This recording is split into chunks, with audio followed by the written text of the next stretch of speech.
like looking at the Black Panther Party and looking at what they accomplished and looking at how they armed themselves and how effective that was for a time. But look at what inevitably happened to the Black Panther Party. It's not it. Yeah. They were obliterated. They were. Yeah. All of their leaders were murdered in their beds, and like with the murder of Fred Hampton, like he was in bed with his pregnant wife when he was shot through the walls. Yeah. And it's just that's gonna be the outcome every time. We can't trust the U.S. government to not do these things. They've proven time and time again that they will.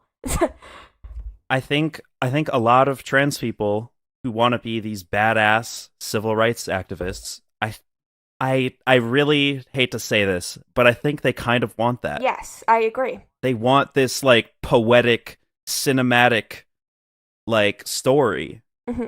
But in reality, people don't want to fucking hear this. Leftists don't want to hear this. We change by electing the lesser of two evils and keeping psychotic bigots out of office. That's how we fucking change things. We change things with peaceful protesting. We change things with the shit that we're already doing. And we're succeeding. The majority of the population is either on track to be super trans supportive or is already super trans accepting. We are winning. And so far we didn't need to arm ourselves. And I don't think we need to now. I don't think all of a sudden we need to. People like who saw the gay nightclub shootings, I believe there were multiple in the past decade.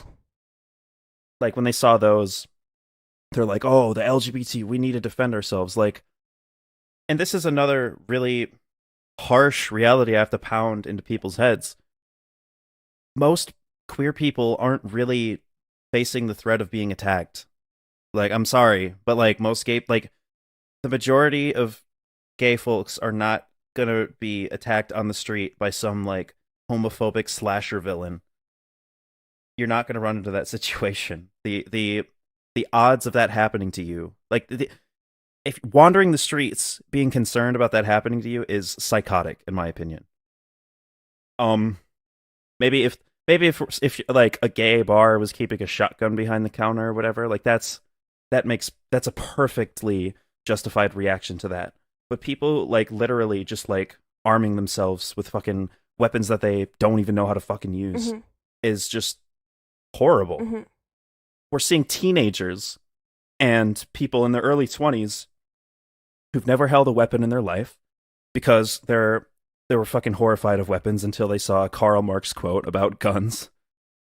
We see them arming themselves and we're just seeing do I need to say more? You don't need We're seeing to say more. A bunch of mentally ill, suicidal people arm themselves with deadly military weapons that they don't need at all.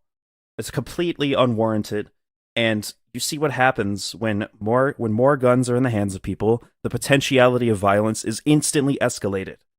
Guns make you less safe. Bringing guns to protests. You saw the fucking Kyle Rittenhouse situation. You see what happens when fucking dumbasses bring guns, military weapons, to situations where there's high escalated conflict. Mm-hmm. Just terrible shit happens, man. Mm-hmm. Yep. And it could all be prevented by not bringing fucking guns everywhere. Mm-hmm. Just stop buying guns. What you just heard is a clip from the Middle School GSA podcast. You can listen to the full episode and the rest of the show on all platforms linked in the description. Thank you for watching.